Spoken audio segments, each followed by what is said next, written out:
몇 사람인지는 모릅니다. 그런데 예물이 3개니까 3사람 이렇게 붙여가지고 쓰고 있습니다. 근데 정말 3사람이었을까요?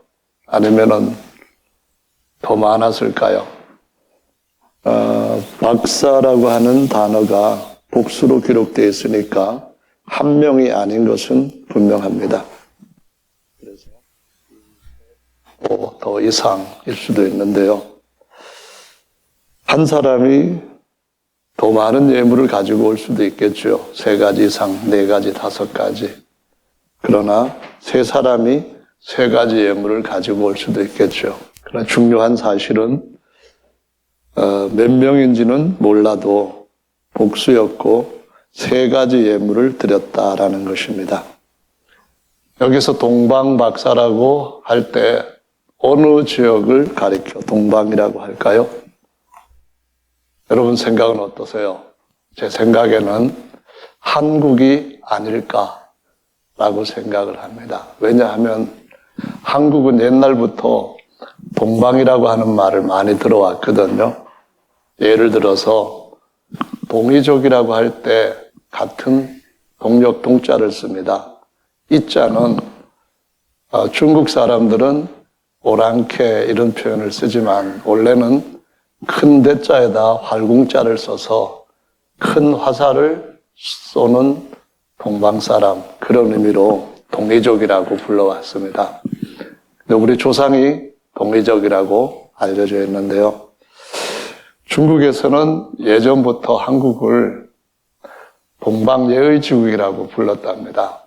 그래서 한국 사람들은 안여자들도 단정하고 대문을 열어놓고 그냥 살아도 도둑질하는 사람들이 없고 사나운 싸움도 안 하고, 그래서 뗏목이라도 타고 가서 한국에서 예의 좀 배워보면 좋겠다, 그랬다고 그러네요. 또 그런 얘기가 있는가 하면은 인도에서 유명한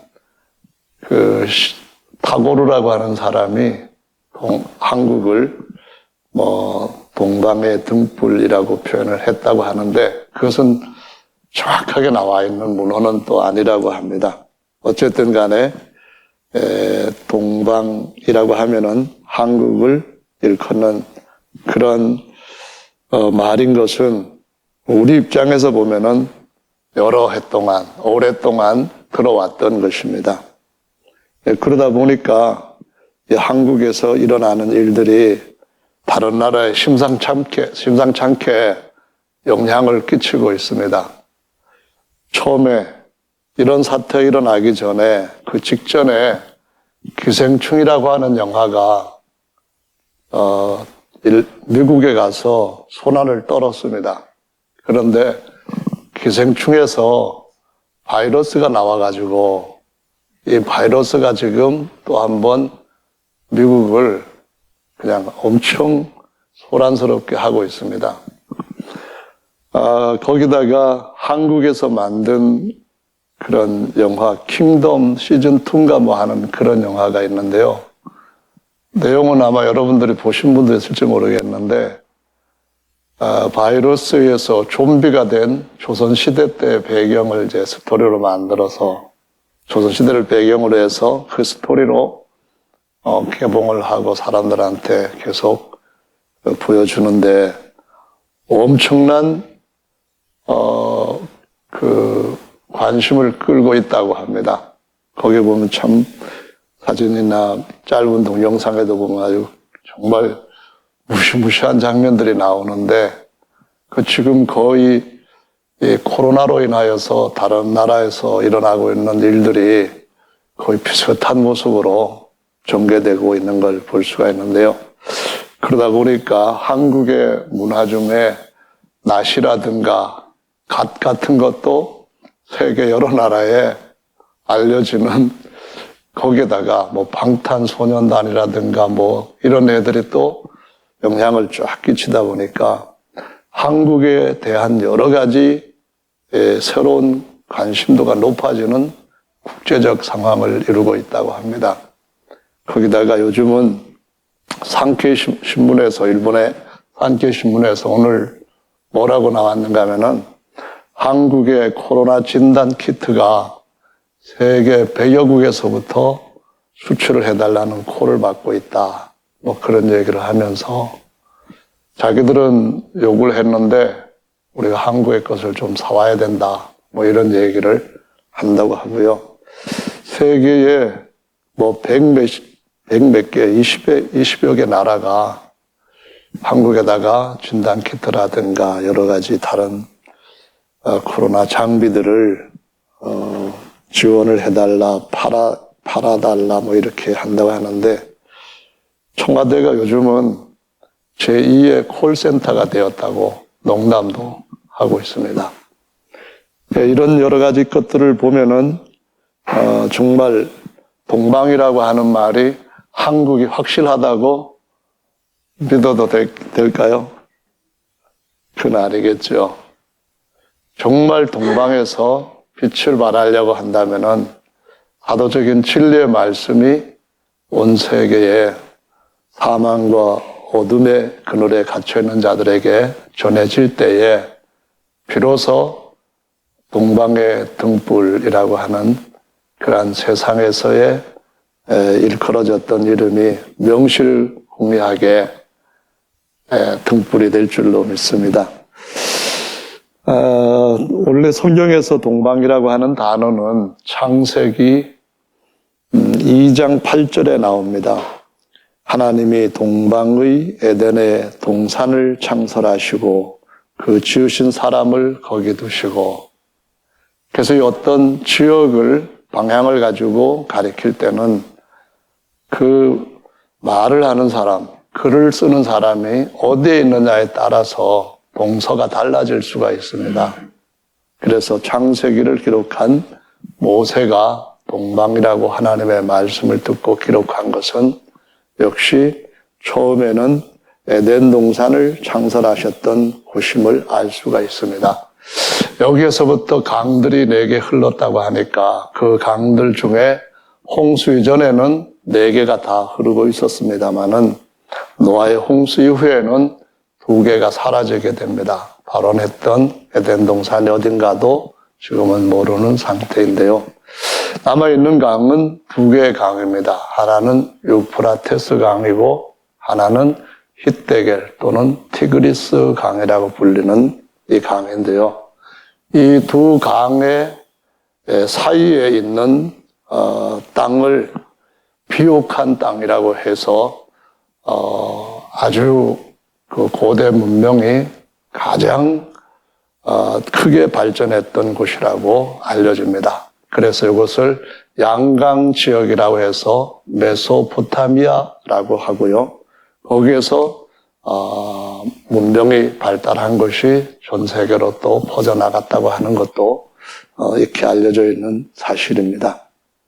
그래서 이 지역이 나중에는 사실 문명이 발달하다 보니까 사람들은 더 이상 하나님을 절실하게 필요하게 여기지 않는 상황으로 들어가게 되는데요. 그것이 바로 바벨론이라고 해서 하나님을 거역하는 땅으로 이제 새로운 자리를 잡게 됩니다. 같은 지역을 동방의 바벨론이라고 표현을 하는데요.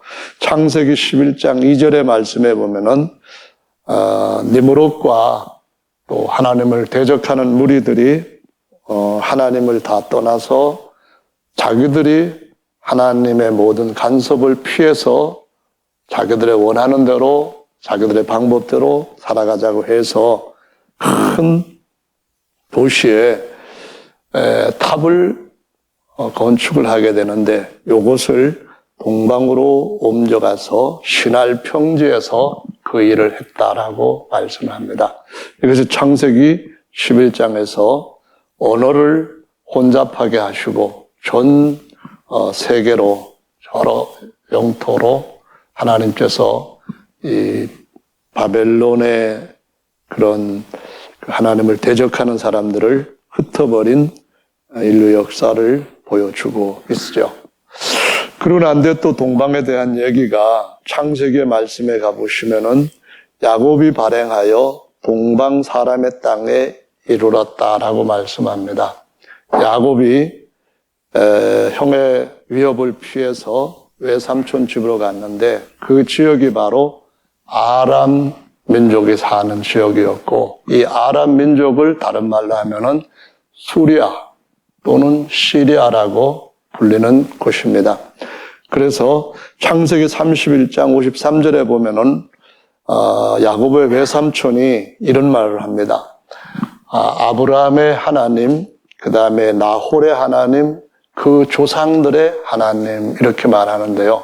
여기 나홀은 아브라함의 아버지 데라의 아버지를 일컫는 겁니다. 그런데 데라의 하나님이라 하지 않는 것은 데라는 하란에 와서 그 하나님을 섬기는 데서부터 벗어나서 우상숭배에 빠지게 되고, 창세기 12장에서는 하나님의 아브라함한테 아비 집도 떠나가라 라고 말씀을 하심으로써 아브라함의 하나님 야훼, 그 다음에 나홀의 하나님 야훼, 그 조상들의 하나님 곧 셈, 노아, 에녹, 아벨, 아담 이들의 하나님 야훼라는 말씀을 쓰고 있는 것을 볼 수가 있습니다.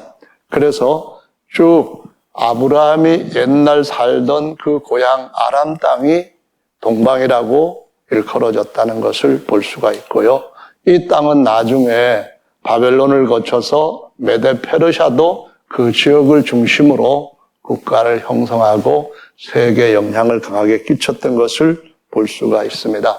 그래서 이때에 가장 강력하게 하나님께서 동방에서 일으킨 사람 통하여서 하신 일이 있는데 바로 메데 페르시아의 초대 왕이었던 고레스를 하나님께서 명하셔서 내가 너의 발 앞에 모든 열방들이 무릎을 꿇게 했으니까 너 내 말 들으라 하고 고레스에게 기름을 부으셨다는 표현을 쓰시면서 누가 동방에서 사람을 일으켜서 의로 불러서 자기 발 앞에 이르게 하였느냐 하는데, 이 고레스로 하여금 이스라엘 나라가 바벨론에 망하면서, 남쪽 나라가 바벨론에 망하면서 성전도 다 파괴가 되었는데 이 성전을 건축하라고 하는 명령을 고레스가 내리게 됩니다. 이것은 하나님께서 고레스에게 지시한 그러한 그 결과로 고레스가 성전을 세우는 일을 했다는 것을 보여주시고 있습니다. 그래서 동방이라고 한다면은 어느 나라인가요?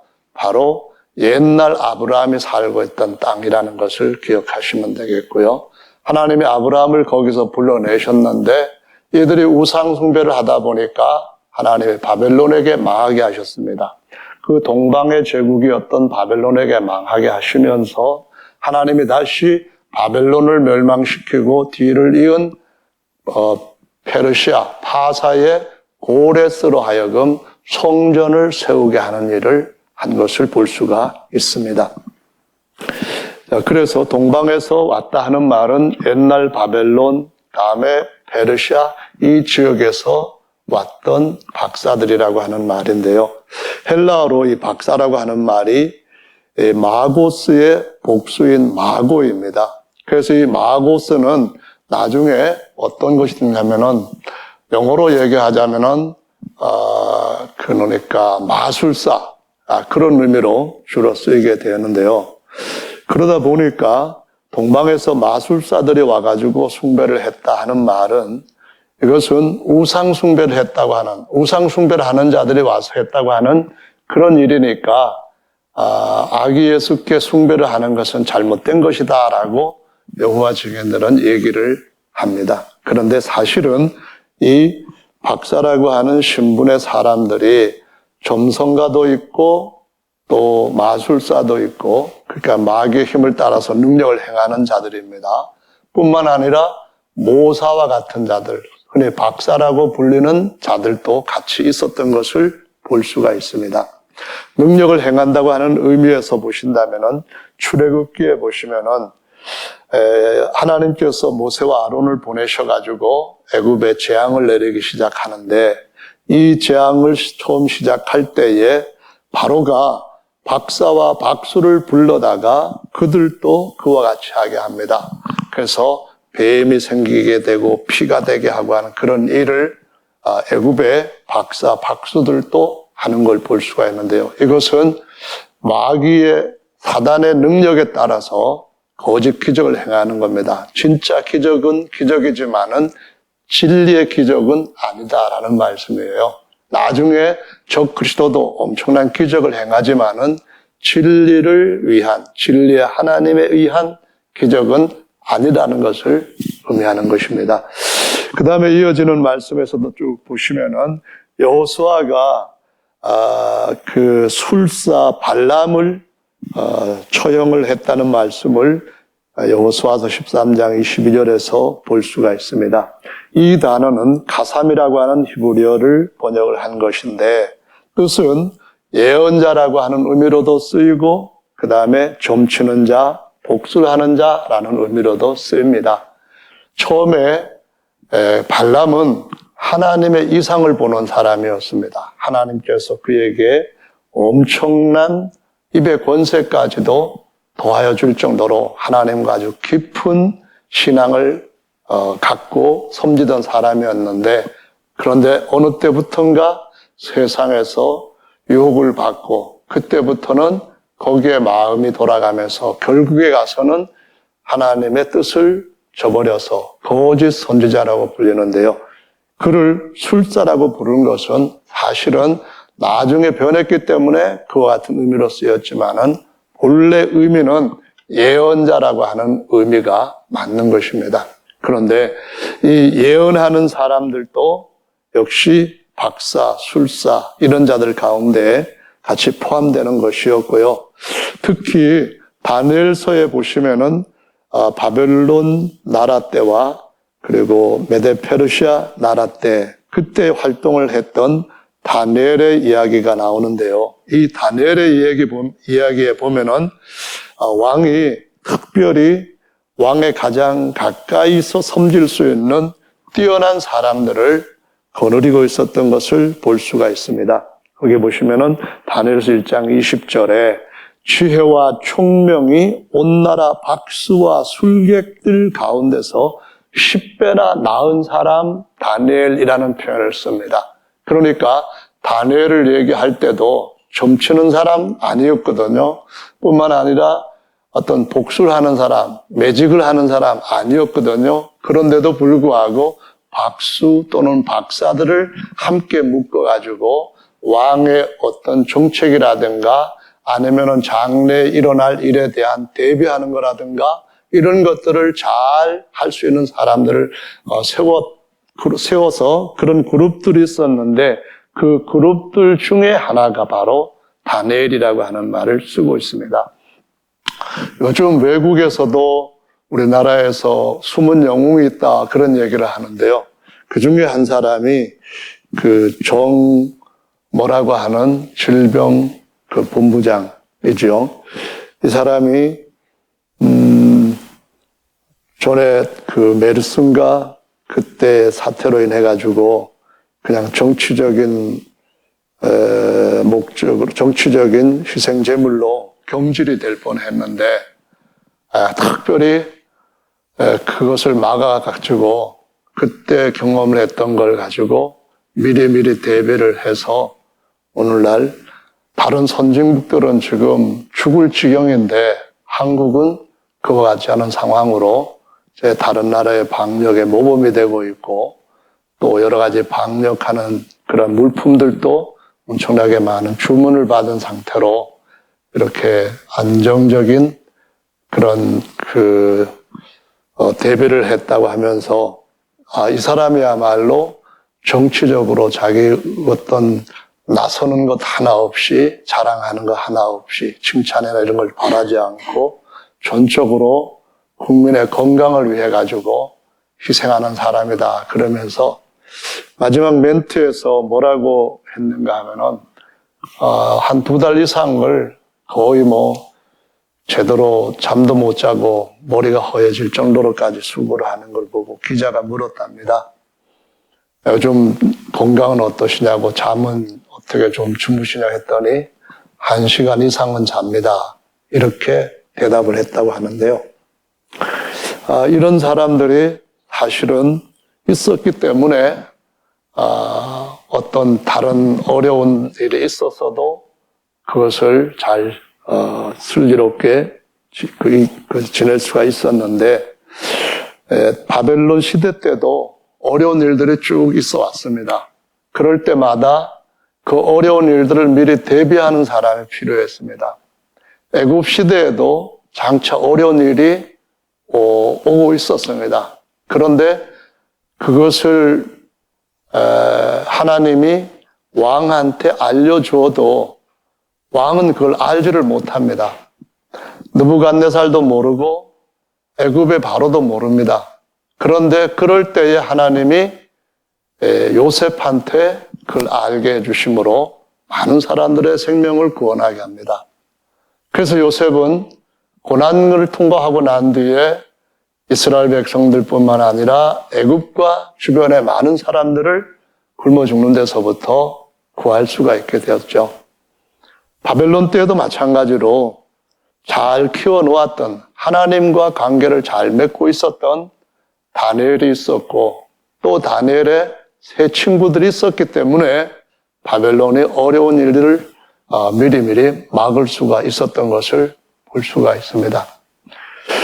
그래서 그런 사람들을 성경에서는 같은 단어를 사용을 합니다. 그냥 박수라는 말로 마고스 이런 식으로 쓰고, 그렇게 쓰는 말이 어느 시대의 환경을 따라서 의미가 달라지기도 하지요. 하지만은 그런 의미를 가지고 우리가 잘못된 해석을 하는 것은 조심을 해야 될 필요가 있다는 거죠. 한자로 우리가 하나님을 신이라고 부릅니다. 그래서 유일하신 하나님을 유일신이라고 부르는데요. 근데 신이라고 하는 단어는 흔히 귀신이라고 하는 뜻으로 귀신신이라고 불립니다. 근데 하나님은 귀신이 아니신데 다른 단어를 쓸 수 없으니까 그 신자를 쓰는 겁니다. 전능자라고 할 때 원래 전능자의 후는 놈자자라고 해가지고 좀 우리 한자를 만든 분들이 왜 그렇게 남자들만 자꾸 이렇게 구박을 했는지 모르겠습니다. 거기서 놈자 하면은 전능자께서 이렇게 할 때 놈자 붙이면 안 되잖아요. 님자로 붙여야 되는데, 제가 드리는 말씀은 어떤 단어가 그 시대에 하나님께서 기뻐하시는 맞는 신앙을 갖고 쓰여진 것은 아니지만은 그 단어를 가지고 쓸 때에는 의미가 맞게 해석을 해야 할 그런 필요를 우리한테 보여준다라는 것이죠. 그래서 이 다니엘 같은 경우에 보면은 다니엘서 2장에 보면은 이런 말씀을 합니다. 박수, 술객, 점장이, 갈대아, 술사 쭉 이렇게 나오는데, 이 다니엘을 가리켜서 뭐라고 말하는가 하면은 그들의 대장이라고 말합니다. 그러니까 박사의 장이라고 표현을 쓰는 거예요. 점쟁이의 장이 아니고, 요술 부리는 마술사의 장이 아니고, 예언하는 자 또는 하나님께 주시는 지혜를 가지고 왕을 가까이서 돕는 모사로서의 그런 일을 하는데, 하나님을 잘 모르는 사람들은 귀신한테 정보를 받지만은 다니엘과 다니엘의 세 친구들은 하나님께로부터 바른 정보를 받아서 역사를 주관하시는 하나님의 뜻을 따라서 하나님의 백성들을 지키고 인도해 가시는 줄로 믿습니다. 아멘. 자, 그래서 바로 여기에 왔던 박사들은 다시 정리를 하자면은 다니엘 시대 때에 바벨론과 바사에서 있던 그러한 박사들 중에 하나님을 믿는 사람들입니다. 왜 믿게 되었는가 하는 것은 바벨론과 바사 시대 때에 4명의 하나님의 증인들이 하나님을 어떻게 신뢰하고 하나님은 그들의 믿음에 어떻게 반응을 보여주시며 자신이 하나님이신 것을 증명해 주셨는가 하는 걸 통해 가지고 오랜 세월이 흘렀어도, 거의 600년이라고 하는 긴 세월이 흘렀어도 그 하나님의 예언을 붙들고 하나님의 인도하심을 따라서 유대 땅의 제사장들과 서기관들은 까맣게 모르고 있는데도 불구하고 찾아왔다는 겁니다. 어디서부터 찾아왔다고요? 옛날 아브라함을 갈대아 우르에서 불러내셨던 것처럼 그 바벨론 땅에서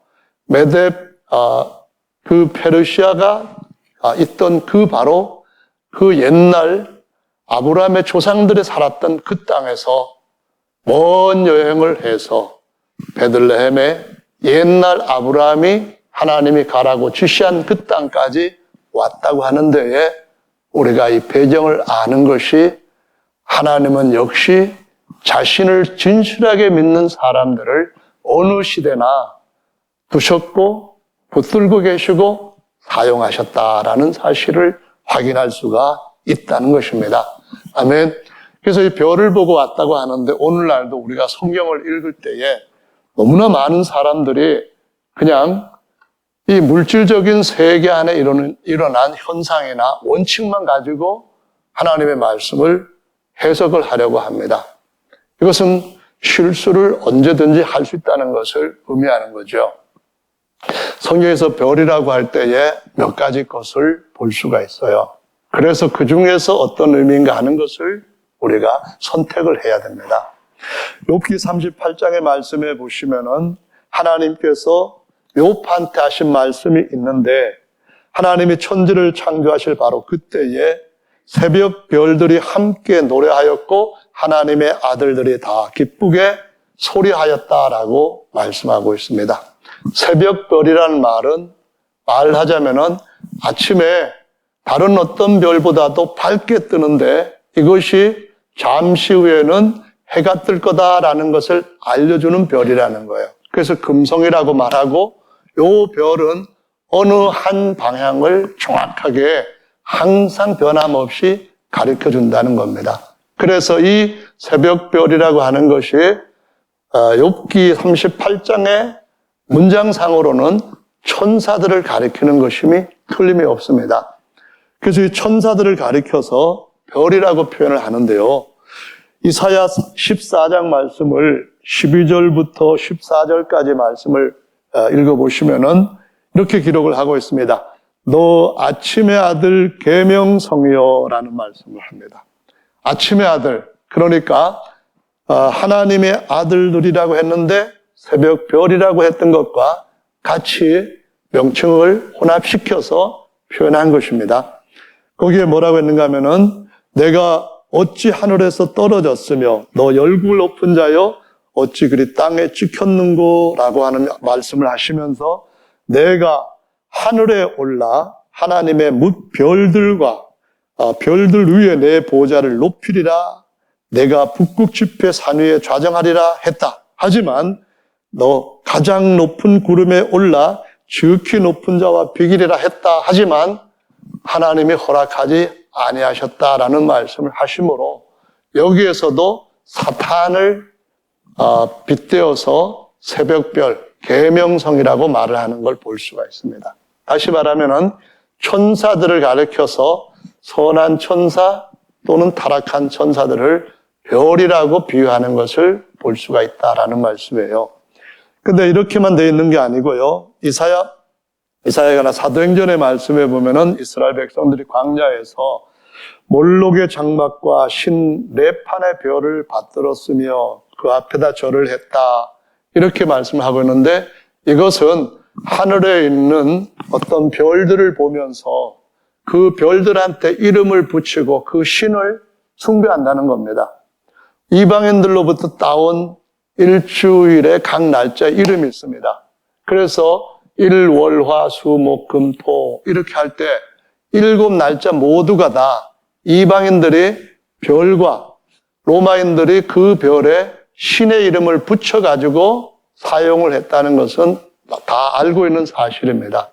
그래서 이 하늘에 있는 별들을 보면서 진짜 있는 하나님 만드신 별들을 보면서 천사들을 연관시키고 그렇게 함으로써 나중에는 하나님의 믿음의 조상 아브라함한테도 너의 후손을 하늘의 별처럼 많게 해주겠다라는 말씀을 하십니다.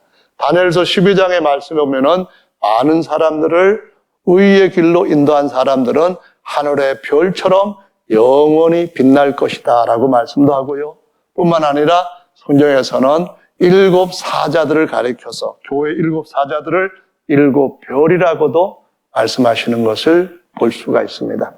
이런 모든 말씀들 중에 특별히 주목할 수 있는 것은 어떤 것이 있는가 하면은 예수 그리스도에 대하여서 별로 표현을 했다는 거예요.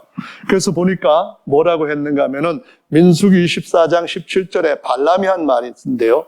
내가 그를 보아도 이때 일이 아니며 내가 그를 바라보아도 가까운 일이 아니로다. 한 별이 야곱에게서 나오며 한 홀이 이스라엘에게서 나서 모압을 이 편에서 저 편까지 쳐서 파하고 또 소동하는 자식들을 다 멸하리로다라고 말씀합니다. 여기에서 말하는 한 별이 야곱에서 나온다 할 때 누구를 가리키는 것인가요? 야곱의 후손으로 등장하실 메시아를 가리키는 것입니다. 메시아께서 언젠가 오실 것이라는 것을 발람이 하나님 앞에 기도하는 중에 본 겁니다. 그것을 얘기를 한 것입니다. 이 예언이 그대로 이루어졌습니다. 그 예언이 언제 이루어졌는가 하면은 바로 이 말씀들을 다니엘 시대 때에 구약 성경을 열심히 읽던 다니엘의 부하였던 사람들, 다니엘의 밑에서 다니엘의 지혜와 다니엘이 갖고 있는 엄청난 그 총명을 어디서 얻는가 하는 걸 보고 배웠던 사람들의 몇 세대를 거치면서도 여전히 그 말씀을 지키고 기다리고 이루어질 것을 살폈다는 것을 의미하는 겁니다. 오늘 별을 보면은 이 별이 신성이냐 아니면은 혜성이냐 사람들이 많이 그렇게 관심을 갖습니다. 혜성은 주기가 얼마나 될지 모르지만은 헨리 혜성 같은 경우 보이지 않다가 어느 날 갑자기 한번 딱 나타나고 사라지는 그런 별인가 아니면은 갑자기 어디서 등장한 별인가 뭐 이래가지고 별을 관측하는 사람들이 하늘에 진짜 별만 보는데 이 별이 베들레헴의 집 앞에까지 가다가 멈췄다가 그 앞에 또 멈춰있다. 이 말은 무엇을 의미하는 겁니까? 하늘의 별과 천사들과 메시아, 하나님의 아들들 모든 것을 하나님이 보이는 걸 통하여서 보이지 않는 것으로 인도하시는, 다시 말하자면 어린 아이한테, 구약의 어린 아이들을 몽학 선생이 유치원생 가르치는 것처럼 가르치는 것인데, 하나님께서 천사들을 통하여서 그 박사들을 어느 집으로 가야 될 것인가 하는 것을 인도해 오셨다는 것을 보여주고 있는 겁니다. 누가복음의 말씀에 보면은 하나님께서 별처럼 광채롭게 빛나는 그런 걸 나타나지 않고 천사가 목자들에게 나타나서 오늘날 다윗의 동네에 구주가 탄생하셨다라고 알려주는 걸 볼 수가 있습니다.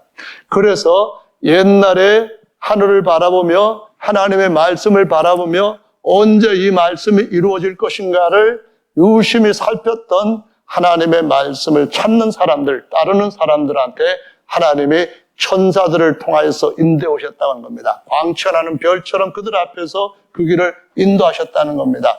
하나님이 이스라엘 백성들을 가나안 땅으로 인도해 가실 때도 하나님께서 한 천사를 보내셔서 그 앞에서 이스라엘 백성들을 인도해 가셨다는 말씀을 여러 번 하고 있습니다. 그래서 하나님은 마지막 때 다시 오실 때도 천사들을 보내어서 하늘의 영원히 별 같은 후손들이 될 자들을 하나님의 영광의 광채로 해보다 더 밝은 영광 가운데 있던 자들을 땅 이 끝에서 땅 저 끝까지 하늘로 모으실 때가 올 것이라고 말씀하십니다. 하나님이 언젠가 다시 오실 때도 바로 롯의 때와 같이 롯과 롯의 아내와 두 딸들을 두 천사가 이끌어내었던 것처럼 우리에게도 인도하는 그런 일들, 육체를 입고 있는 동안에는 약해서 알지 못하는 그런 것들까지도 우리를 위해서 섬기는 그 천사를 통하여서 안전하게 주님의 나라까지 갈 수 있도록 안내하는 그런 일이 일어나게 될 줄로 믿으시기 바랍니다. 그래서 어느 시대든 간에 하나님은 자기를 사랑하는 자들을 지키는 그 사람의 신앙에 맞게, 그가 아직까지 큰 믿음이 아니라면 거기에 맞게, 그가 이런저런 환경 가운데 있다고 한다면 이런저런 환경에 맞게 하나님은 늘 그 마음에 있는 걸 보시고 인도하신 분이신 줄로 믿습니다. 아멘. 하나님의 진리를 찾던 한 사람, 하나님을 위하여서 모든 걸 걸었던 한 청년, 그가 알지 못해서 예수님을 대적했지만 하나님은 그 마음을 아시고 그 마음을 살피시고 그가 직접 영광 가운데 나타나셔서 사울아, 사울아, 내가 어찌하여 나를 핍박하느냐? 내가 나를 사랑한다고 하면서 내가 나를 위하여서 모든 것을 바친다고 하면서 오히려 왜 무지하게 나를 핍박하느냐? 이 말씀을 하시면서 그를 정말 교회에서 가장 뛰어난 하나님의 별, 하나님의 교회 사자로 사용하셨던 것을 볼 수가 있습니다. 여기 계시는 우리 형제 자매님들 모두가 다 하나님 앞에 그분이 다시 오실 때까지 이런 믿음을 가지고 승리하게 되시기를 예수님의 이름으로 축원합니다. 계시록 말씀의 22장 16절에 보면은 나 예수는 교회들을 위하여 내 사자를 보내어 이것들을 너에게 증거하게 하였노라. 나는 다윗의 뿌리요 자손이니 곧 광명한 새벽별이라 라고 말씀합니다. 할렐루야.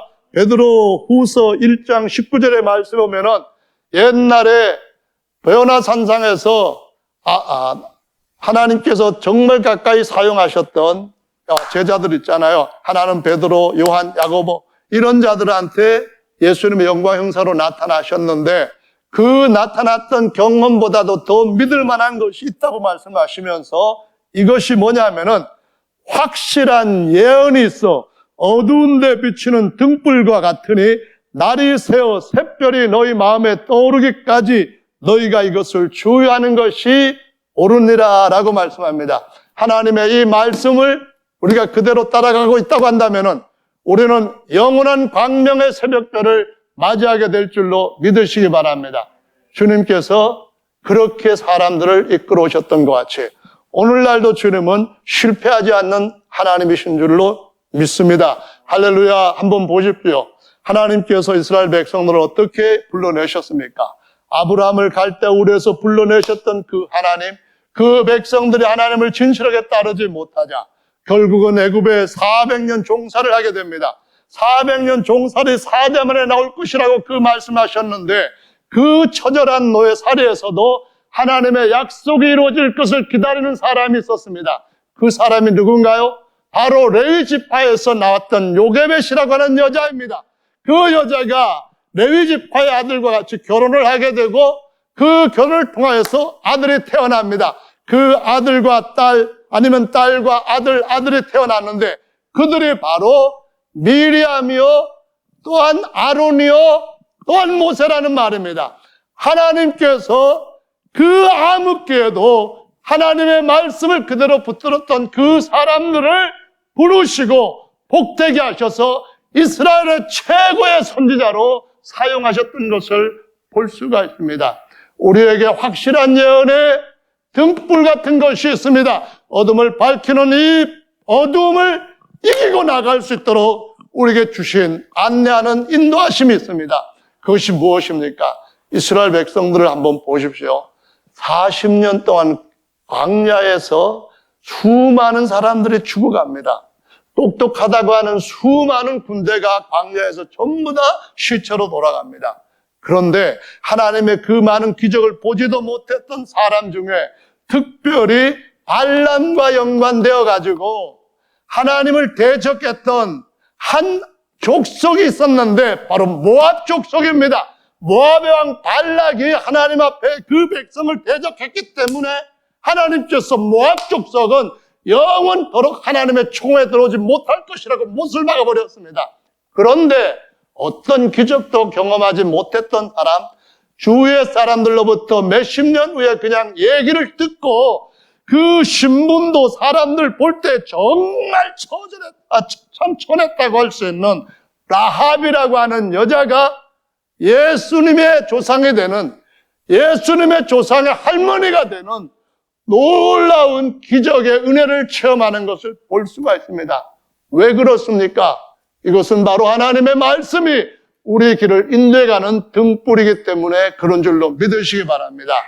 이스라엘 백성들이 사사시대 때에 힘들었습니다. 재앙이 왔습니다. 가뭄이 들어서 사람들이 곧 굶어 죽을 것 같습니다. 다 팔아버리고 모압으로 가버렸습니다. 그런데 어떤 일이 일어났습니까? 아까 처음에 라합은 모함 여자가 아닙니다. 그 사람은 그냥 그 하나님께서 완전히 멸하라고 했던 가나안 땅의 그런 한 여자입니다. 모압에 갔는데 룻이라고 하는 여성이 하나님의 총에 들어올 수 없다고 그렇게 인정을 받았던 그 여성이 하나님께로부터 은혜를 받습니다. 어떻게 됩니까? 영적인 떡이 그녀에게는 더 소중했기 때문에 떡집인 베들레헴으로 자기가 앞으로 어떻게 돼야 될지도 모르는 이방인이라면 개처럼 취급을 하는 그런 사회 속으로 들어오는 걸 볼 수가 있습니다. 하나님께서 그 여인을 예수님, 메시아, 다윗에게서부터 난 별로, 새벽별로 온 인류를 영원히 밝힐 그 메시아가 탄생하는 거룩한 계보 안에 들어오게 하신 것을 볼 수가 있습니다. 성도 여러분, 하나님께서 오시기 전에 하나님은 자기 백성을 세우시는 줄로 믿으시기 바랍니다. 한번 보십시오. 예수님 탄생하셨을 때 어떤 시몬이라고 하는 나이 많이 든 사람이 있었습니다. 할례하려고는 예수님 안고는 그 부모 보고 나서 딱 하는 말이 이 사람이 바로 주님이 내게 약속하셨던 메시아라고 말합니다. 다윗의 후손이요 야곱에서부터 태어날 그 새벽별이라는 겁니다. 안나라고 하는 여자가 있었습니다. 일찍 결혼을 해서 7년 동안 남편과 살다가 과부가 되었답니다. 나이가 많이 드는데 자나깨나 하나님 성전에서 금식하면서 하나님의 약속을 기다렸습니다. 그 여인도 이 새벽별 메시아 되는 것을 만나고 죽게 됩니다. 성도 여러분, 주님께서 딱 정말로 천한 모습으로 모든 사람들한테 비참하게 짓밟힐 만한 그런 신분으로 등장할 때에 그분을 이스라엘 사람들 앞에 소개한 사람이 있었습니다. 침례 요한입니다. 그의 아버지 어머니는 하나님의 율법에 다 경건하게 믿음을 가지고 하나님께서 주신 율법의 의로는 흠이 없는 자라고 했습니다. 거기서 요한이 태어나서 메시아를 소개하는 일을 보여줍니다. 그 앞길을 예비함으로써 여자가 낳은 자 중에 가장 큰 자라고 하는 칭찬을 얻게 하십니다. 주님은 다시 오실 것이고 그 앞에 이렇게 박사들과 같이 이전의 믿음의 선지들처럼 하나님의 말씀을 유심하게 살피는 자들을 세우실 줄로 믿으시기 바랍니다. 그분은 지금도 그대로 역사하시는 주님이십니다. 살아서 역사하시면서 자신을 증거하시는 주님이신 줄을 믿습니다. 세 가지 예물이 첫째는 황금이었습니다. 황금은 값이 많이 나가고 아름답고 그리고 변하지 않는다는 특성을 갖고 있습니다. 이 황금은 성경에서 말씀을 비유로 할 때에 노시 심판이라고 한다면은 황금은 믿음과 하나님에 대한 신성을 상징을 합니다. 예수님을 상징하는 법궤를 만들었을 때 시띠 나무로 상자를 만들고 안과 밖을 순금으로 쌌습니다. 그것은 예수 그리스도 하나님의 아들 사람은 하나님 안에 있다고 하는 겁니다. 순금 안에 쌓여 있다고 하는 겁니다. 안팎을 순금으로 쌌습니다. 하나님의 아들은 하나님의 모든 충만이 자신 안에 있다고 증거하는 것입니다. 나는 죄가 없기 때문에 썩지 않는 아카시아 나무, 시띠 나무라는 겁니다. 그분의 인성은 썩지 않는 그 나무인데 그것은 그 안에 황금이신 하나님이 충만하시고 그 밖에 황금이신 하나님이 충만하신 하나님의 아들이었다고 증거합니다. 이들이 황금을 바친 이유가 뭡니까? 아기 예수한테 왜 가서 절을 하고 경배를 합니까? 왜 헤롯 왕도 언젠가는 이 땅의 왕이 될 것이라는 그 아기 앞에 나도 가서 경배하겠다 그런 말을 합니까? 유대인의 왕이라고 하는 신분이 무엇인지를 이 박사들은 알고 찾아왔다는 것입니다. 다른 일은 알지 못했다 할지라도 하나님의 말씀을 유심히 살펴봤을 때에 이분은 경배받으실 유일한 분이라고 하는 사실을 알았다는 겁니다. 그 안에 하나님께서 사람의 육체를 꼬셔서 내가 구속자가 되겠다 하셨던 약속을 이루시고자 찾아오신 구원자라는 사실을 깨달았기 때문에 황금을 바치는 겁니다. 거기다 또 뭘 바쳤습니까? 유향을 바쳤다고 말씀합니다. 유향은 뭡니까? 이것은 나무에서 찾아낸 수지인데 하얗고 아주 향기로운 향기가 나는 것입니다. 그것은 바로 예수 그리스도께서 그리스도로서 갖게 되는 향기를 말하는 겁니다. 예수 그리스도께서 하나님 앞에 드려지는 제사장으로서의 향년을 향기롭게 피우는 그런 분이라고 하는 사실을, 그것을 상징하고 확실하게 보여주기 위해서 그걸 갖다 바치는 겁니다. 다른 예물 더 드릴 수 있거든요. 옛날에 왕들한테 동양에서는 접전을 하러 갈 때, 아련을 하러 갈 때, 어떠할 때 여러 가지 엄청나게 많은 그러한 예물들을 가지고 갔습니다. 스바 여왕이 솔로몬한테 할 때도 엄청나게 많은 걸 갖고 왔거든요. 그런데 왜 딱 3가지만 갖고 왔을까요? 예수님이 솔로몬보다 못한 분이라고 생각했다면 그 먼 거리를 왜 왔겠어요? 몰약 3가지 것 중에 3번째가 몰약입니다. 뭡니까? 이분은 돌아가실 어린 양이라고 하는 겁니다. 이분은 하나님이시면서 그리스도이면서 어린 양이라고 하는 겁니다. 이분은 그런 목적으로 사람의 형상을 입고 오신 하나님의 제물이라는 것입니다. 이분이 자신의 모든 것을 십자가에서 우리를 위해서 내어주실 분이라는 것을 하나님의 말씀을 통하여 알았기 때문에 적어도 누구든지 구약의 말씀을 읽고 그 말씀을 그대로 믿는다고 한다면 예수님이야말로 예언되어 있는 그분이라는 사실을 알기 때문에 그걸 3개를 갖다가 바치는 것입니다. 오늘날 우리들도 하나님 앞에 그 예수님이 어떤 분인지를 바로 알고 온 마음으로 주님을 예배하는 것이 진리와 신령으로 예배하는 것인 줄로 믿으시기를 예수님의 이름으로 축원합니다. 할렐루야. 다니엘 시대 때 이 박사들은 어떤 사람들이었습니까? 다니엘이 확실하게 그들한테 우리 하나님은 이런 왕이시다 하는 것을 인정시킨 겁니다. 이스라엘의 왕으로 나신 지가 어디 계시냐 할 때에 헤롯 같은 단순히 그런 왕이 아니라 옛날에 이스라엘의 왕처럼 그냥 사람 왕이 아니라 구약에서부터 계속 왕이라고 할 때 그 왕은 이런 분입니다.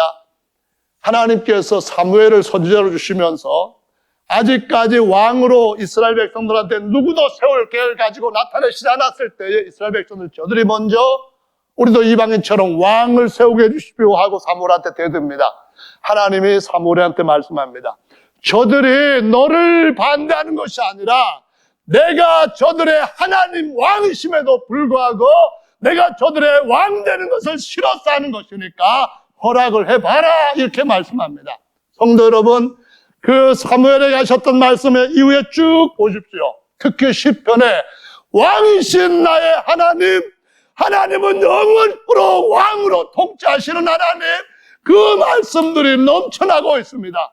이사야 말씀을 보십시오. 나 외에 구원자가 있느냐? 나는 이스라엘의 왕이요 나는 이스라엘의 창조자라는 말씀이 넘쳐납니다. 스가랴 말씀을 보십시오. 스바냐 말씀을 보십시오. 하나님이 자기 백성을 그 기쁨을 이기지 못하여 그는 우리를 구원하실 왕이라고 말씀하시고 있습니다. 장차 그 왕이 어린 나귀를 타고 예루살렘에 입성할 것이라고 스가랴 9장 9절은 말씀합니다. 장차 그 왕이 모든 세상의 왕이 되시고 모든 사람이 그 왕 앞에 무릎 꿇고 경배하지 않으면은 온 땅에 비가 내리지 않게 하실 것이라고 말씀하시고 있습니다. 그분이 누굽니까? 그 말씀을 읽고 그 말씀을 바로 본 사람들이 간다면은 이 박사들처럼 예수님이야말로 그들의 하나님이시라는 것을 바로 깨닫게 되는 줄로 믿으시기 바랍니다. 이 경배는 너무나 중요한 의미를 가지고 있습니다. 마태복음 이 경배는 마태복음 28장에서 또 한 번 경배로 마무리를 하는 걸 볼 수가 있습니다. 마태는 마가, 누가, 요한과 다르게 이 3가지의 복음서에서는 다루지 않았던 경배를 의도적으로 다루는 이유가 있습니다. 마태복음 4장에 예수님께서 시험을 받으실 때에 나한테 경배하면 이 모든 천하 만민을 너에게 주겠다고 했을 때에 마귀에게 예수님이 그리스도로 사람으로 이렇게 대답을 합니다. 오직 주 하나님께만 경배하고 오직 그만 섬기라고 하였느니라 하면서 마귀를 내쫓아버립니다. 그분이 마태복음 2장에서 경배를 받으셨습니다. 어떻게 받으셨습니까? 하나님의 형상이 어떤 형상으로 오시든지 간에 그 안에 계신 하나님은 동일하신 하나님이신 줄로 믿으시 바랍니다. 어린 나귀의 몸을 입고 임말하셨든지 아니면 왕의 몸을 입고 임말을 하셨든지 그 안에 계시는 하나님은 동일한 창조주이신 줄로 믿으시기를 바랍니다. 그것을 다니엘 시대 때에 하나님이 다니엘이 박사의 장이 되어서 다 확실하게 증명해 주었습니다. 다니엘서 3장 이야기가 유명한 이야기입니다. 느부갓네살이 그때 당시에 느부갓네살 나라에 어떤 일이 일어났는가 하면은 왕을 대적하는 군대 반란이 일어났습니다. 그래서 느부갓네살의 친히 그 반란을 제압을 해버립니다.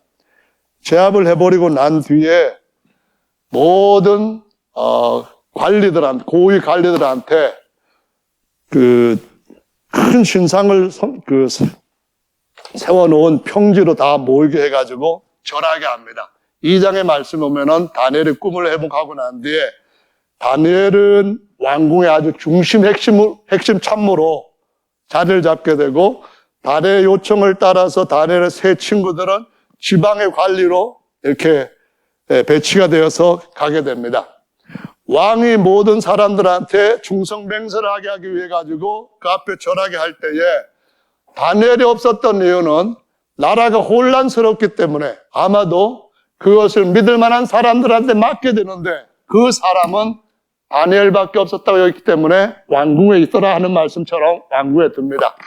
그런데 지방에 꽤 멀리 떨어져 있는 세 친구들이 경배하러 오지 않았다고 하는 그러한 고발을 받게 됩니다. 그래서 그 세 친구들도 신뢰하기 때문에 이놈들은 내가 신뢰하고 이 친구들은 나를 믿는 사람들이니까 괜찮은데 이 걸렸으니까 내 충성심을 보여줄 줄 것이다 생각하고 짐짓 그랬냐? 아니지. 아니라고 그래. 그러니까 지금이라도 기회를 줄 테니까 절해라. 만약에 절 안 하면은 이 많은 사람들 앞에 이 시국에 내가 어떻게 할 수 있겠느냐. 내가 뜨거운 불에 집어넣는다고 했다. 그러니까 내 손에서 건질 수 있는 신은 어디 있겠느냐 말합니다. 2장에서 꿈을 해석해주고 난 뒤에 다른 모든 자기들이 믿었던 신도 신이지만 하나님은, 다니엘의 하나님은 신 중의 신이라고 생각을 했던 겁니다. 그런데 신 중의 신이 아니라 이 신은 최고의 신이고 다른 신들도 괜찮은 신이라고 생각을 하는 겁니다. 그런데 하나님은 다니엘의 세 친구를 통하여서 한 분 하나님 외에 다른 신들은 전부 다 가짜라고 하는 것을 증명해 보이시는 겁니다. 아브라함한테 하나님이 나는 전능하신 하나님이야. 나는 모든 신들을 다 마음대로 없애버릴 수도 있고 짓밟아버릴 수도 있어. 내가 옛날 애굽에서 이스라엘 백성들을 끌어낼 때에 애굽의 모든 신들의 머리통을 다 깨버렸던 것처럼 지금도 세상의 신들은 가짜야. 이걸 증명하기 위하여서 다니엘의 세 친구들이 그 자리에 잡혀오는 것들을 허락하십니다. 대답을 뭐라고 합니까? 왕이요, 이것에 대해서는 우리가 대답할 아무런 이유도 없고 해야 할 필요성도 못 느낍니다. 왜냐고요? 당연하죠.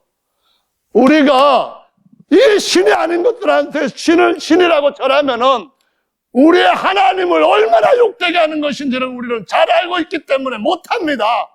만약에 왕께서 우리를 이걸로 인해서 불못불에 집어넣는다면은 우리 하나님께서 완전하게 건져주실 것이고 왕의 손에서도 건져줄 겁니다. 그러나 하나님이 우리를 죄가 되게 한다 하실지라도 우리는 다시 살 소망과 약속이 있기 때문에 절대로 왕의 신한테나 왕명에 굴복하지 않습니다. 던졌습니다. 그러는데 어떤 일이 났습니까? 다른 신은 전부 다 가짜라고 하는 것을 다니엘의 세 친구들이 보여주시고 다니엘이 다시 사자굴에 던져질 때도 다시 한번 그걸 보여주면서 다니엘이 박사장으로 그 밑에 있던 모든 사람들이 다 다니엘의 하나님이 아니라면 전부 다 가짜라고 하는 사실을 확실하게 증명했기 때문에 오랜 세월이 흘러도 하나님을 신실하게 믿는 사람들을 세우셨다고 하는 사실, 증인으로 이것을 보여주고 있는 줄로 믿으시기를 바랍니다. 그런데 그분이, 예수님이 바로 그분이 사람의 몸을 입고 그분이 경배를 받아야 될 분인 것을 12명의 제자들도 알지를 못했기 때문에 마태복음 28장에 보면은 경배를 하면서도 의심하는 자들이 있더라라고 말씀합니다. 성령 받으면 마음에 하나님의 성령의 법을 새기심으로 어린 자나 나이 든 자나 가난한 자나 부자나 똑똑한 자나 지혜로운 자나 무식한 자나 모두가 다 예수를 알라 주를 알라 하지 아니하려니 모두가 다 나를 알미라 라고 말씀합니다. 성령을 받고 난 뒤에 모든 제자들은 그런즉 이스라엘아 정령 알라, 이 십자가에 못 박혔던 예수께서 주의 이름 야훼 이름을 부르는 자는 구원을 얻을 것이라 했던 그 야훼와 그리고 그리스도가 되셨느니라 하고 선포했을 때에 3,000명이 그 말씀 앞에 굴복하고 예수 이름으로 침례를 받는 놀라운 일이 일어났던 것입니다. 오늘날 여기 계시는 형제 자매 여러분, 우리가 어떤 복음을 가지고 있습니까? 예수님이 황금을 받으실 분, 유향을 받으실 분, 몰약을 받으실 분입니다. 그분이 다시 이 땅에 오실 때에 나는 다윗의 뿌리요 다윗의 자손이며 광명한 새벽별이라고 말씀하시면서 하나님과 어린 양의 보좌가 영원토록 하나만 모이게 될 것이고 모든 이름이 그 이름 앞에 주라고 시인할 것이고 모든 무릎이 그 앞에 꿇게 될 것이고 맹약하게 될 것이고 당신이야말로 하나님의 신령한 유대인들의 영원한 왕이라고 경배받으실 분이 될 것임을 증명하는 줄로 믿으시기를 바랍니다. 성도 여러분, 어느 시대든 간에 하나님의 신실한 백성들은 하나님께서 붙들고 지키십니다. 이 시대에도 하나님이 쓰시고자 하시는 사람들이, 하나님이 찾으시는 사람들이 있다는 것을 꼭 기억하시기를 바랍니다. 여러분의 발과 여러분의 입술에 세상의 또 다른 어둠에서부터 해방되는 위대한 역사가 나르고 있다는 것을 기억하시기 바랍니다. 다 같이 잠시 동안 기도하는 시간 갖도록 하겠습니다.